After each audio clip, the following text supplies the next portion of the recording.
안녕하세요. 맘아동심리연구소에서 그림 읽어드리는 미술치료사 김상경입니다. 오늘은 어제에 이어서요. 그 정서 조절에 관한 이야기를 좀 해보려고 하는데, 어제는 분노 상황에 대한 한정적인 이야기를 조금 했다면, 오늘은 전반적인 정서에 대한 이야기를 조금 해보려고 해요. 특히 어떤 부분? 조절이요. 조절하는 건 누구나 좀 어렵습니다. 어른도요, 자기의 정서, 자기의 감정을 조절해서 표현하는 건 성인도 어려워요. 그런데 유아나 아동, 청소년은 더 말할 것도 없겠죠.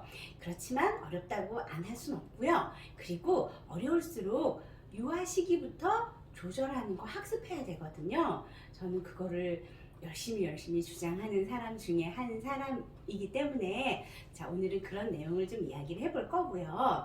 그래서 분노 상황이 어느 정도 조금 표현이 되어 있는 그림을 다시 한번 보여드릴게요. 예전에 한번 보여드렸던 그림이에요. 그 그림을 다시 보고요. 어제에 이어서 제가 조금 디테일하게 조절하는 내용에 대한 이야기를 좀 해보도록 하겠습니다. 그림 먼저 볼게요.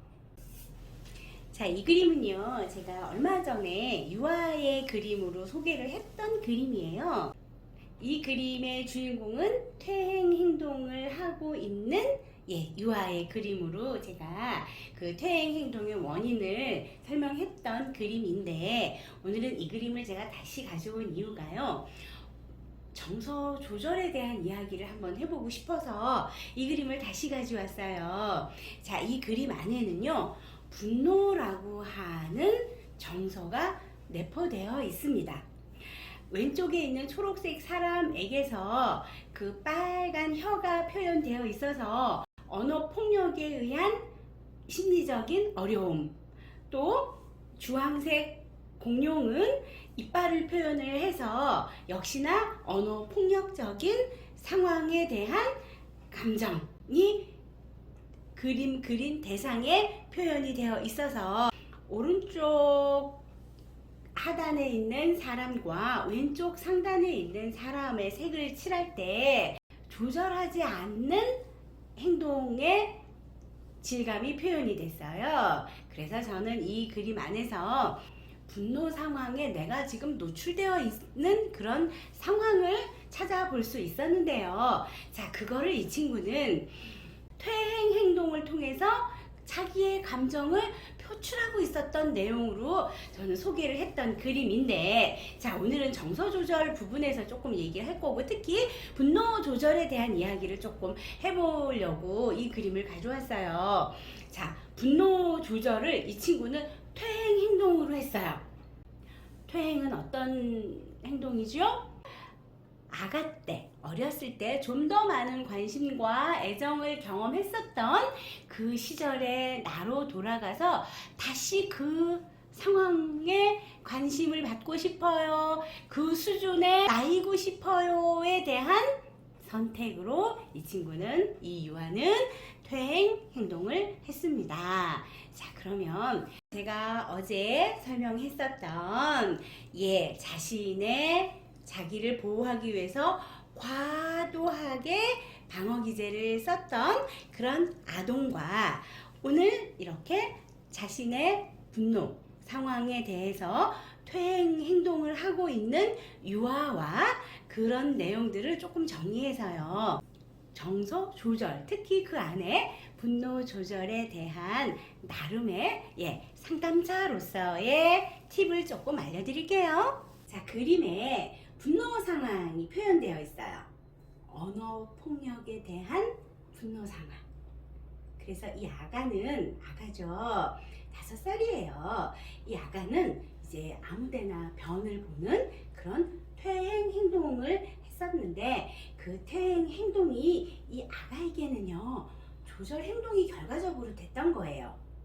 자, 그러면 이제 정서 조절이라고 하는 그런 큰 틀을 제가 조금 설명을 해보려고 하는데요. 정서 조절은요, 보통은 정서 억제 행동으로 나와요. 어제 소개해드렸던 그림의 주인공이 그 대표적인 예예요.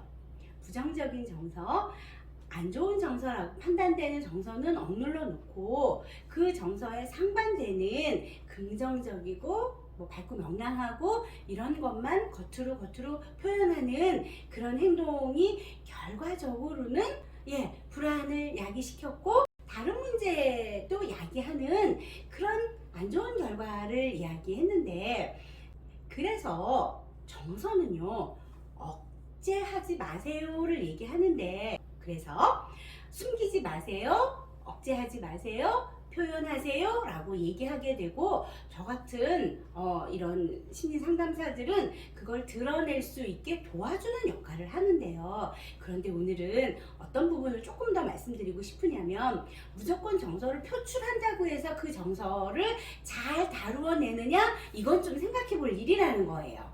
무슨 말이냐면, 그 정서가 유발되는 어떤 상황이 있어요.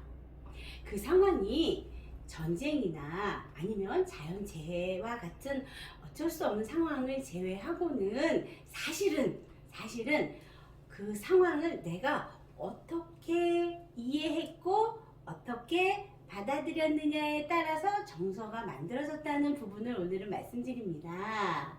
그래서 정서 조절의 커다란 틀 안에서 정서 재평가라는 개념을 오늘 조금 알려드릴게요. 그 상황에서 그 아이가 나한테 그런 행동을 한 거는, 그런 말을 한 거는 정말 나를 부정하고 나를 거부하고 나의 권리를 침해하는 행동이었나? 한 번쯤 생각해 볼 일이에요.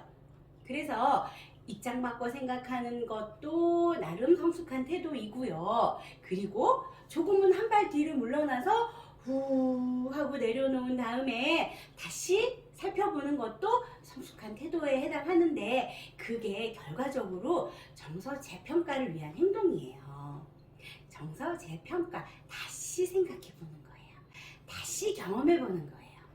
유아의 수준으로 얘기하면, 예를 들어서 지금 이 그림을 그린 유아의 입장이라 그러면, 자, 엄마의 폭언, 아빠의 폭언이 나한테는 분노를 유발시키는 요인으로 작용하고 있어요. 유아의 수준에서는 그러면은 이 분노가 일어나는 이 상황을 어떻게 해보도록 이야기해 볼 수 있을까요?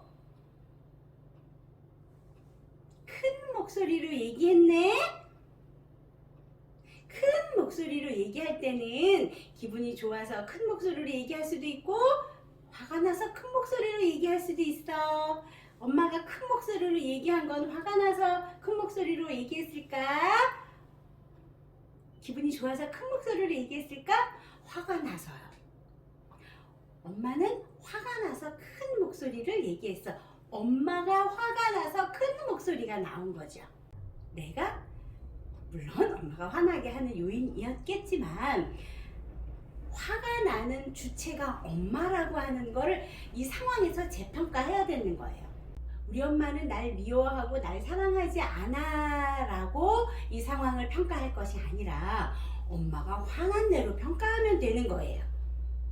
그러면 나의 분노 게이지가 그렇게까지 올라갈 필요는 없어지는 거죠. 네, 그냥 팩트를 유아에게 조금 알려주는 그런 치료적인 개입을 합니다.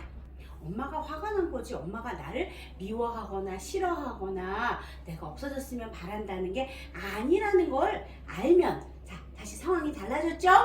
상황이 달라지면 정서가 재평가됩니다. 성인이면은요, 그 상황에 대해서 다시 생각해보게 하는 거고, 주체와 객체를 다시 바라보게 해주면, 내 문제가 아니었구나 알게 돼요. 그러면 지금 내가 느끼는 이 정서가 사라지기도 하고요, 작아지기도 합니다. 그 자체가 정서를 다루어내는 하나의 중요한 포인트고요. 그 포인트가 결과적으로 정서를 조절하게 하는 역할을 한다는 거죠. 오늘은 제가 조절의 포인트를 좀 알려드렸습니다. 내일은 또 다른 포인트 하나 알려드릴게요. 내일 뵐게요.